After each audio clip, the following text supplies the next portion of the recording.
Ninde utagukunda wowe wakoze subscribe, wowe ujya usangiza ibiganiro byacu abandi ukandika n'igitekerezo cyawe.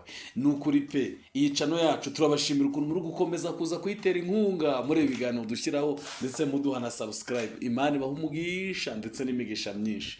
Rero ubu tugiye kuvuga ku bimera n'ubuzima, ubuzima n'ibimera. Kandi ubu hari uwakumva ikiganiro akagenda atacyumvise. Oya, niba wumvise tuvuze ubuzima ibimera, tukavuga ibimera ubuzima, ujye uza wumva ikiganiro, kuko hari igihe umwana we mwicaranye aho ngaho mu mujyi azi etaje nyinshi, azi imihanda, ariko atazi ibi byatsi tugiye kujya tuvuga. Tugiye tuvuga ku byatsi bimwe abantu batekereza ko bitakibaho. Uyu munsi rero twabazaniye ikimera gitangaje, ikimera abantu benshi bita ngo ni ikimera cy'abagabo cyangwa se icyatsi cy'abagabo.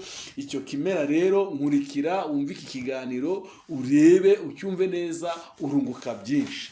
Icyo kimera rero nta kindi cyitwa amatovu. Amatovu mu kigande bayita edagara. Aha, niba ntibeshye bazi urugande batubwire niba ari byo, ariko nanone rero ntabwo naba nibeshye.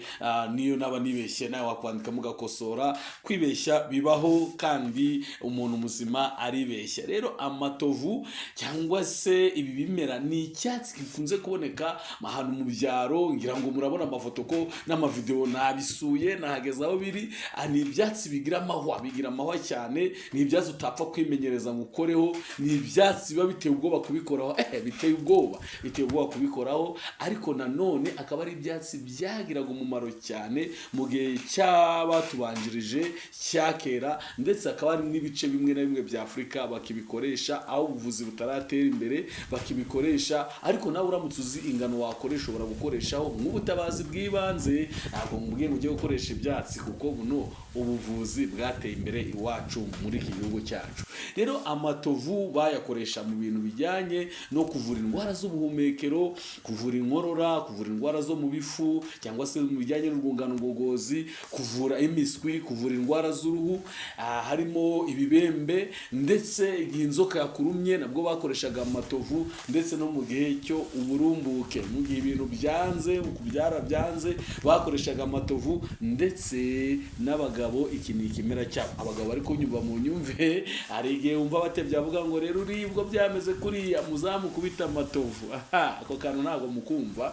Ubwo rero amatovu urumva ko yakoreshwaga mu buryo bwinshi. Nabazanye umunsi, nabazanye mbajyana mu cyaro, njya gufata aya matovu kugira ngo mbereke, kugira ngo mujye muza murebe, mumenye ibi bimererega. Ni ngombwa kumenya ko hari ibimera byari bifite umumaro, kandi n'ubu bishobora kugira umumaro igihe habaye amaburakindi.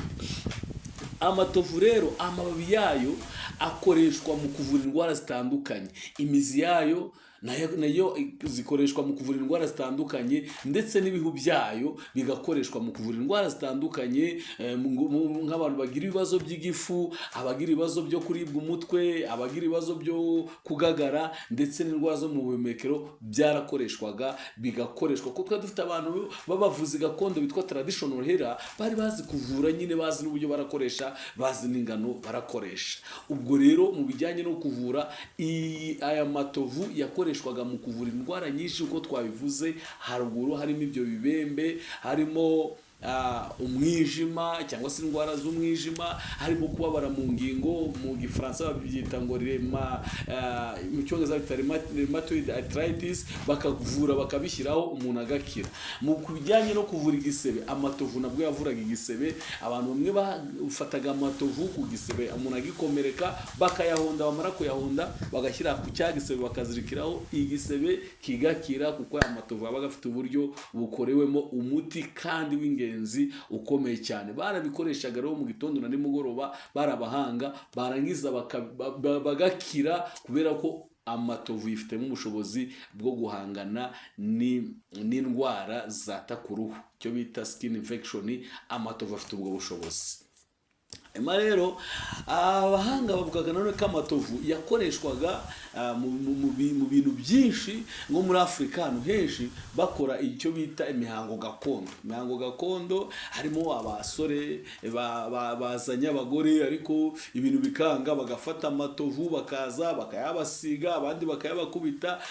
Bamara kubiyabakubita ngo byashoboraga ko byabaga bishobora guca mbarembarirano, sinabariwe ariko ndabyumva mwabyumvise ahari nawe aya matovu ni ikiganiro kigufiya ariko ubutaha tuzavugaho cyane. Ariko amatovu ni umuti, ni zahabu ufite ubitsaho, ariko ikibazo ni uko utamenya ngo urakoresha ingano ute. Rero ntuzajye kwiyahuza amatovu ngo wumvise iki kiganiro mu gihe utazi ingano urakoresha, utazagira ibibazo. Ahubwo igihe wagize ibibazo gana muganga, cyangwa se ushaka abahanga mu kuvura bakoresheje ibimera, barahari kandi babyize babifitiye ubushobozi.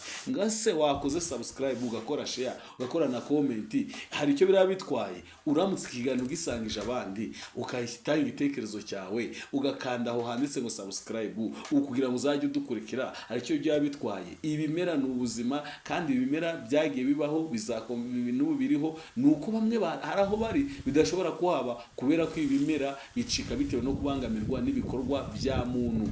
Ariko rero tuzajya tugenda tujye hirya no hino mu byaro, twigere kuri tele, tuze tubereke ibimera. Rero ushyire muri aho handi ku gitekerezo, wandike ngo ubutaha nzababwire ku kihe kimera. Ni iki mwifuza ko nazongera kubabwira kuri aya matovu? Murakoze cyane, ndabakunda, bye.